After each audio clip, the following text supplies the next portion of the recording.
भगवते वासुदेवाय नमः।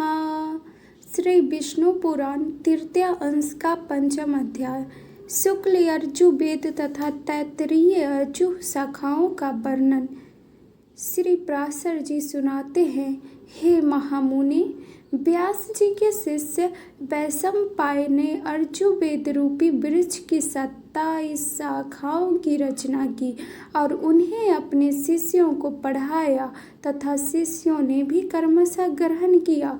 हे द्विज, उनका एक परम धार्मिक और सदैव गुरु में सेवा में तत्पर रहने वाला शिष्य ब्रह्मरात का पुत्र याज्ञवल्क्य था। एक समय समस्त ऋषिगण मिलकर यह नियम किया कि जो कोई महामेरु पर स्थित हमारे इस समाज में सम्मिलित न होगा, उसको 7 रात्रियों के भीतर ही ब्रह्म हत्या लगेगी। हे द्विज, इस प्रकार मुनियों ने पहले जिस समय को नियत किया था उसका केवल एक वैशंपायन ने ही अतिक्रमण कर दिया। इसके पश्चात उन्होंने प्रमादवश पैर से छुए हुए अपने भांजे की हत्या कर डाली। तब उन्होंने अपने शिष्यों से कहा, हे शिष्यगण, तुम सब लोग किसी प्रकार का विचार न करके मेरे लिए ब्रह्म हत्या को दूर करने वाला व्रत करो। तब याज्ञवल्क्य बोले, भगवान, ये सब ब्राह्मण अत्यंत निस्तेज हैं, इन्हें कष्ट देने की क्या आवश्यकता है। मैं अकेला ही इस व्रत का अनुष्ठान करूंगा। इससे गुरु वैशंपायन जी ने क्रोधित होकर महामुनि याज्ञवल्क्य से कहा, अरे ब्राह्मणों का अपमान करने वाले, तूने मुझसे जो कुछ पढ़ा है वह सब त्याग दे। तू इन समस्त द्विज श्रेष्ठों का निस्तेज बताता है। मुझे तुझ जैसे आज्ञा भंगकारी शिष्य से कोई प्रयोजन नहीं है। याज्ञवल्क्य ने कहा, हे द्विज, मैंने तो भक्तिवश आपसे ऐसा कहा था, मुझे भी आपसे कोई प्रयोजन नहीं है। लीजिए, मैंने आपसे जो कुछ पढ़ा है वह यह मौजूद है। श्री पराशर जी कहते हैं, ऐसा कह महामुनि याज्ञवल्क्य जी ने रुधिर से भरा हुआ मूर्तिमान यजुर्वेद वमन करके उन्हें दे दिया और स्वेच्छानुसार चले गए। हे द्विज, याज्ञवल्क्य द्वारा वमन की हुई उन यजुश्रुतियों का उन्होंने अन्य शिष्यों ने तितर तितर होकर ग्रहण कर लिया, इसलिए वे सब तैत्तिरीय कहलाए। हे मुनि सत्तम, जिन विप्रगण ने गुरु की प्रेरणा से ब्रह्म हत्या का विनाश व्रत का अनुष्ठान किया था, वे सब व्रताचरण के कारण यजु शाखाध्यायी चरकाधर्वी हुए।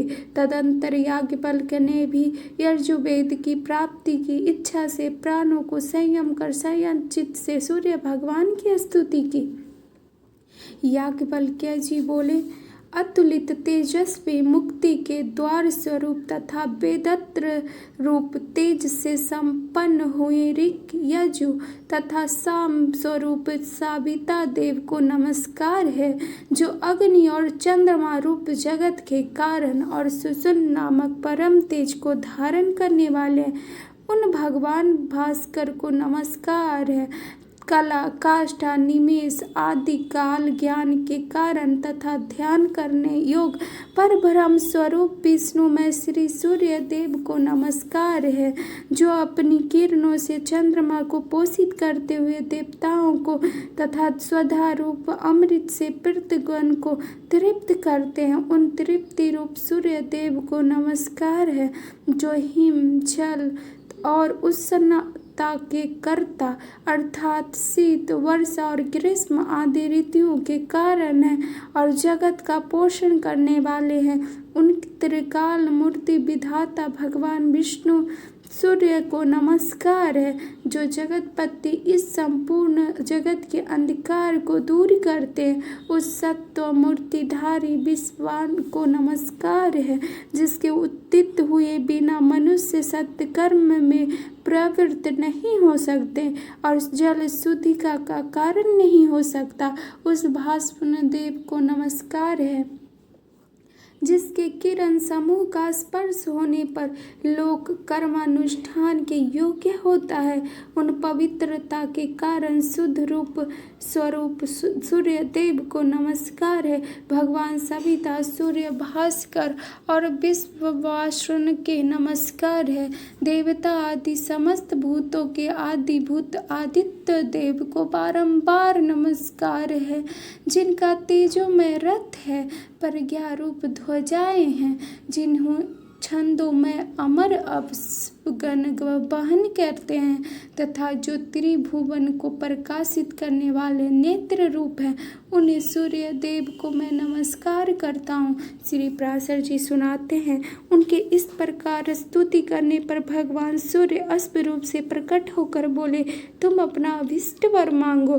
तब याज्ञवल्क्य जी ने उन्हें प्रणाम करके कहा, आप मुझे उन यजुर्वेदी श्रुतियों का उपदेश कीजिए जिन्हें मेरे गुरुजी भी न जानते हों।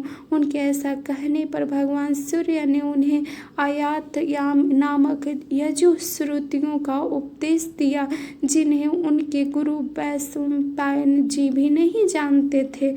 हे द्विजोत्तम, उन श्रुतियों का जिन ब्राह्मणों ने पढ़ा था वे ब्राजी नाम से विख्यात हुए, क्योंकि उनका उपदेश करते समय सूर्य भी अश्वरूप हो गए थे।